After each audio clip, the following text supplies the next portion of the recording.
The documents contained internal financial reports from our family company. Profit had collapsed. Major clients had terminated long-term contracts. Outstanding debt had reached levels I could barely believe. The numbers told a story no one in my family ever would. After I left, my father promoted Vanessa to Chief Operating Officer. According to every report inside the folder, she approved reckless expansion projects, ignored legal warnings, borrowed against company assets, and dismissed experienced executives who questioned her decisions. She believed confidence could replace competence. It could not. One poor decision became 5. 5 became 20. Within 22 months, the company that had taken 3 decades to build stood on the edge of bankruptcy. I turned another page. There it was. The reason Arthur Reynolds was sitting across from me.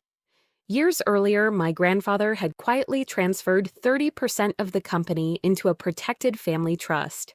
My parents controlled the business. Vanessa managed it. But legally, I still owned enough voting rights to block any emergency restructuring. Without my signature, the banks would refuse refinancing. Without my approval, the investors would walk away. Without me, everything would collapse. I slowly closed the folder. Arthur watched me carefully. I assume you understand this situation. I do. They are asking you to sign these restructuring documents. I looked him directly in the eyes. Did my parents also send an apology? Silence. I asked a simple question. Arthur lowered his eyes for a moment. No. What about an explanation? No. What about accepting responsibility for everything they said about me? Another pause. No. I leaned back in my chair. So let me understand this correctly. I gently tapped the stack of papers. They spent 2 years telling relatives I was unstable. They blamed my husband. They destroyed my reputation. And now they would like my signature. Without offering me the truth, they denied me.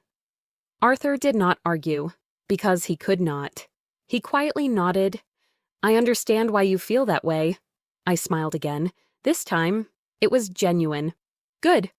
I slid the unsigned documents back across the table. Then you already know my answer. Arthur stared at the folder for several long seconds. Then he asked the one question I knew my parents had told him to ask. If the documents are not enough, what would it take for you to reconsider? I looked out the conference room window before answering. It is too late to negotiate with someone you only remembered when you needed them. Arthur slowly closed the folder, but before he stood up, he quietly said something my parents never expected me to hear. They are much more afraid than they are willing to admit. For the first time that morning, I believed him. Arthur Reynolds left my office without another word. The unsigned documents remained inside his briefcase. So did my parents' last hope. For the first time in years, I felt nothing, no anger, no satisfaction, no guilt, just peace. 3 weeks passed, then the headlines began. The family business that my father once described as untouchable had officially entered financial receivership. Banks froze its remaining credit. Suppliers demanded immediate payment. Several executives resigned within the same week. Employees who had worked there for decades suddenly found themselves searching for new jobs. The company collapsed exactly the way unstable buildings do. Not because of one crack, because too many cracks had been ignored for too long. The story spread quickly. Our city was small enough that everyone knew my family's name. People who had spent 2 years whispering about me suddenly started asking very different questions. If Chloe was truly unstable, why did the company's survival depend on her signature? Rumors disappeared. Facts replaced them. One afternoon, Emily called me. You should probably know what happened. I already knew. The bankruptcy? No. She took a slow breath. Your parents finally admitted the truth. I remained silent. They gathered the entire family. They told everyone they lied about you. I closed my eyes. For 2 years. I imagined hearing those words. Now that they had finally been spoken, they felt strangely unimportant. Emily continued, Vanessa left the meeting halfway through. What happened? She blamed everyone except herself. That answer did not surprise me. Some people lose everything and still refuse to learn anything. Others lose everything and finally see themselves clearly. A week later, another envelope arrived. This one was different. No lawyer, no legal documents, just my father's handwriting. Inside was a single sheet of paper. There were only 4 sentences. Chloe, I spent my entire life believing success mean. Before I stopped answering their comments, it started the day they decided one daughter deserved unconditional love, and the other had to earn it. That painful truth became impossible to ignore the night I introduced Daniel to my family. The reservation was for 7 o'clock. My mother chose the restaurant. Of course she did. It was the kind of place where every table had white linen, crystal glasses, and people who spoke softly enough to make everyone else lower their voices. Appearances mattered to my parents. They always had. Daniel reached for my hand as we walked inside. Nervous? A little. You do not have to impress anyone tonight. I smiled. I know. I believed this dinner would be different. For the first time, my parents were meeting the man I wanted to marry. I kept telling myself they would finally see what I saw. A man who was honest, kind, steady, the kind of person who made everyone around him feel safe. Instead, the moment we sat down, I realized this dinner had never been about meeting Daniel. It was about judging him. My father did not ask him about his values. He asked about his salary. My mother did not ask how we met. She asked where his parents lived and what they owned. Vanessa sat quietly, smiling behind the rim of her wineglass as if she already knew how the evening would end. Daniel answered every question politely. He never became defensive. He never tried to impress anyone. When my father asked what kind of car he drove, Daniel simply smiled. A 7-year-old Honda. It still runs perfectly. My father laughed loudly enough for nearby tables to hear. A man who plans to marry my daughter drives a 7-year-old Honda? A couple at the next table looked over. Heat rushed into my face. Daniel remained calm. I prefer investing my money instead of replacing something that already works. My father leaned back. There is a difference between being financially responsible and lacking ambition. For the first time all evening, Daniel looked directly at him. I believe ambition is measured by character before income. The table became silent. I was proud of him. My parents were not. My mother's expression hardened. Chloe has always been emotional. We expected her to marry someone who could elevate this family. Daniel quietly placed his fork on the plate. I love your daughter. My mother shrugged. Love is wonderful. Then she smiled. It just does not belong in important financial decisions. Vanessa finally joined the conversation. You always settle for comfort, Chloe. She tilted her head toward Daniel. This relationship is another example. I waited. I waited for my parents to tell her to stop. I waited for one person at that table to defend me. Nobody did. That silence hurt more than every insult, because silence meant agreement. I slowly stood up. The restaurant suddenly felt smaller.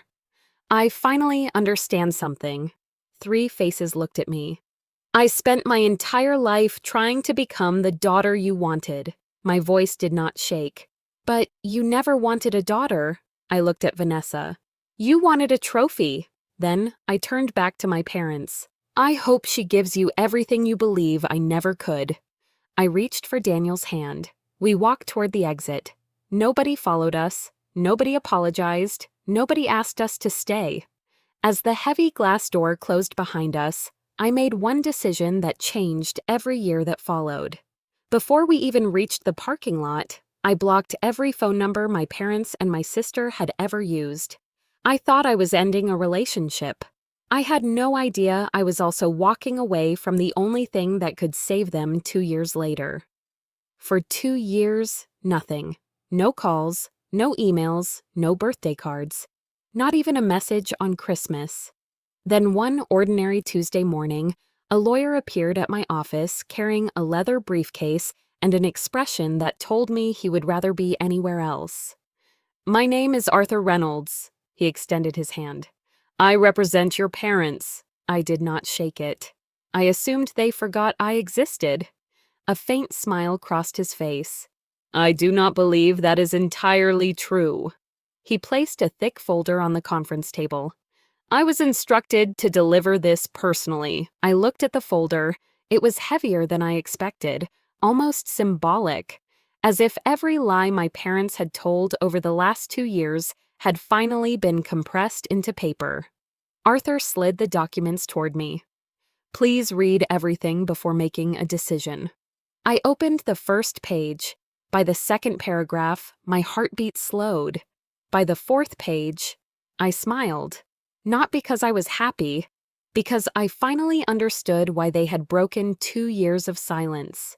It was never about love. It was never about regret. It was about survival. The documents contained internal financial reports from our family company. Profit had collapsed. Major clients hadn't. The envelope looked ordinary, cream-colored, thick. My name was printed across the front in neat black letters. There was no return address, no company logo, nothing that suggested it would change my life.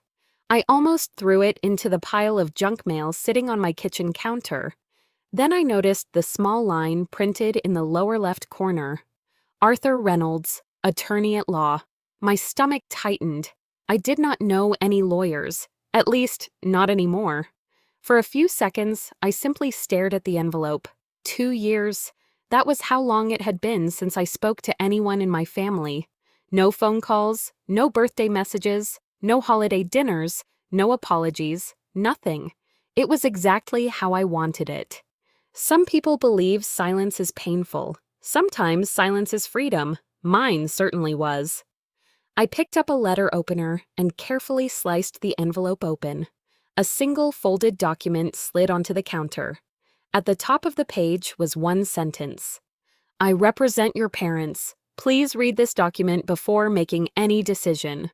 I laughed, not because it was funny, because after 2 years of pretending I no longer existed, my parents suddenly remembered I was alive. My husband Daniel walked into the kitchen carrying 2 mugs of coffee. He looked at my face before looking at the paper. "You look like you just saw a ghost." I handed him the letter. He read the first paragraph. His expression immediately changed. "They finally contacted you." I shook my head. "No." I pointed at the signature. "They hired someone else to do it." Daniel placed the letter back on the counter. "You do not have to read it." He was right. I could have thrown it into the trash. I could have burned it. I could have ignored it the same way they ignored me. Instead, I unfolded the second page. 5 seconds later, I smiled. Not a polite smile, not a nervous smile. The kind of smile that appears when life quietly hands justice to the person who waited the longest. Daniel looked at me with complete confusion. "What did they send you?" I looked back at the paper. "They made one mistake." He frowned. "What mistake?" I slowly folded the document, placed it back inside the envelope, and looked out the kitchen window. "They finally put the truth in writing." Daniel did not ask another question. He knew me well enough to recognize that look on my face. It was the same look I wore whenever something reminded me of my parents, a quiet mixture of disappointment and relief. He walked over, wrapped one arm around my shoulders, and kissed the top of my head. "You do not have to relive any of this." "I know, but I think it is finally time." I placed the envelope on the dining table. Without opening the rest of the documents, my mind drifted backward. 2 years disappeared in an instant. I was 10 years old again. It was the school science fair. I had spent 3 weeks building a working model of a wind turbine with my grandfather. The judges awarded me first place. I searched the crowd for my parents. They were not there. Instead, I found my grandfather clapping louder than anyone else in the room. When he hugged me, he whispered something I never forgot. "Never measure your worth by who shows up. Measure it by what you become." That afternoon, I believed my parents had simply been busy. Later that evening, I learned the truth. They skipped my competition because Vanessa had a junior tennis tournament. She finished fourth, yet the entire family celebrated her participation as if she had won a championship. My trophy stayed inside its box for months. Nobody ever asked to see it. That was the pattern of my childhood. If Vanessa succeeded, the house celebrated. If I succeeded, the house stayed quiet.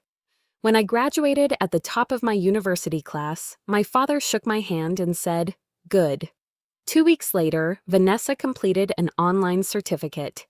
My parents rented a banquet hall. When I bought my first car with money I had earned myself, my mother asked why I did not choose a more expensive model. When Vanessa leased a luxury car she could not afford, my parents proudly posted photos of it on social media. Every achievement in my life came with an invisible condition. It only mattered if it benefited the family image. By the time I met Daniel, I was exhausted.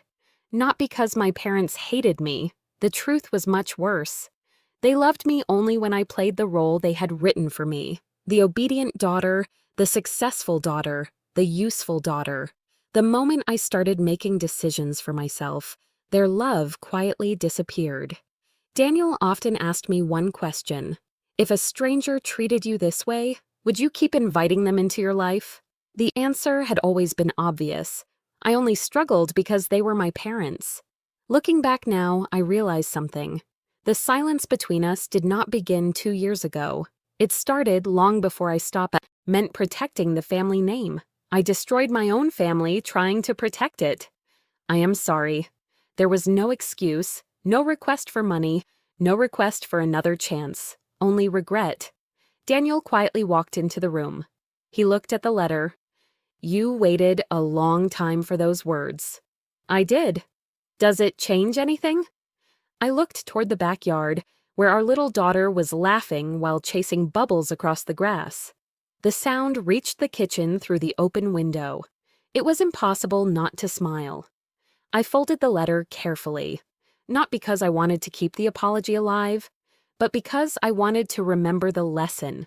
Some people spend their lives chasing success, only to realize too late that they traded away the people who made success worth having. I placed the letter inside a drawer and gently closed it. That chapter of my life no longer belonged on my desk. It belonged in my past. Daniel slipped his hand into mine. Ready? I smiled. More than ever. We walked outside together. My daughter ran toward me with her tiny arms stretched into the air. I lifted her into my embrace. In that moment, I understood why I smiled when I first read the lawyer's document. It was never because my parents were losing everything. It was because, after 2 years of silence, life had finally proven something I no longer needed to. The daughter they underestimated built a life they could never take away. If you were in Chloe's position, would you have signed the documents, or would you have protected your peace and walked away? Share your answer in the comments.